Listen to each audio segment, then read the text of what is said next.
में हमने संविधान और इलेक्शन का दुरुपयोग करते हुए देखा है।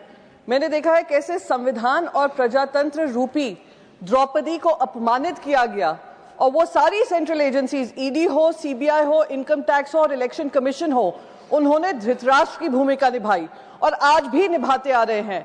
दुख इस बात का होता है कि हम इलेक्ट्रल रिफॉर्म्स की बात कर रहे हैं। हम उम्मीद कर रहे थे कि ये इलेक्ट्रल रिफॉर्म्स के माध्यम से इलेक्शन कमीशन की अकाउंटेबिलिटी तय हो। महाराष्ट्र में हमने वो स्वरूप देखा जो इलेक्शन कमीशन के ही अस्तित्व पे प्रश्न उठाता है। सर, उन्होंने 3 हमले किए हैं इलेक्शन कमीशन के माध्यम से। सरकार को ही मैं दोष दूंगी, 3 हमले हुए हैं। सबसे पहले वोट चोरी की बात तो सभी कर रहे हैं। वोट चोरी महाराष्ट्र में हमने देखी है, कैसे लोकसभा से विधानसभा के बीचों बीच करीब 48 लाख नए मतदाता रजिस्टर किए जाते हैं और उनको मतदान करने का समय दिया जाता है। एक शीडी में एक एड्रेस पर करीब 7,000 वोटर रजिस्टर होते हैं। और सर, अगर वोट चोरी के माध्यम से इनकी सरकार नहीं बनती है तो ये दूसरा हथकंडा अपनाते हैं, वो है पार्टी चोरी करना।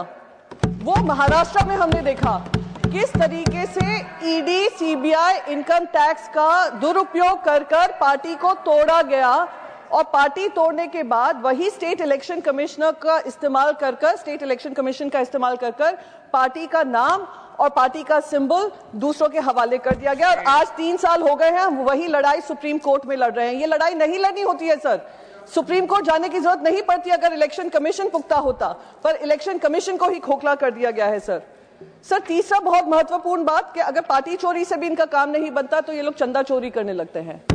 चंदा चोरी इस हद तक करते हैं कि इलेक्ट्रल बॉन्ड्स के माध्यम से पैसा इकट्ठा करते हैं और वो इलेक्ट्रल बॉन्ड्स के माध्यम से क्विड प्रो को होता है।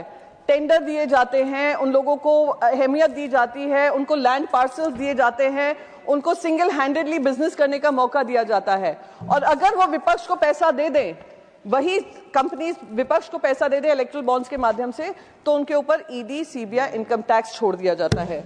सर, यही आज देश की हकीकत है, इसी की लड़ाई हम लड़ रहे हैं।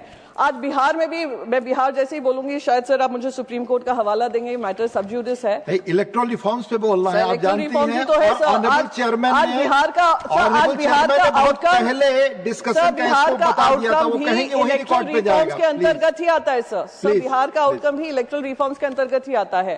एसआईआर सब जुडिस है, as per rule I can quote it. Sub judice तो हमारी पार्टी का मामला भी था, तो मैंने उसको भी उठाया है, उसमें आपने आपत्ति नहीं जताई, पर क्योंकि नहीं, मैंने पूरा बताया आपको कि माननीय चेयरमैन ने डिस्कशन से पहले ही Priyanka ji scope of discussion बता दिया था। All members are supposed to follow. Please, all members are supposed to follow, please.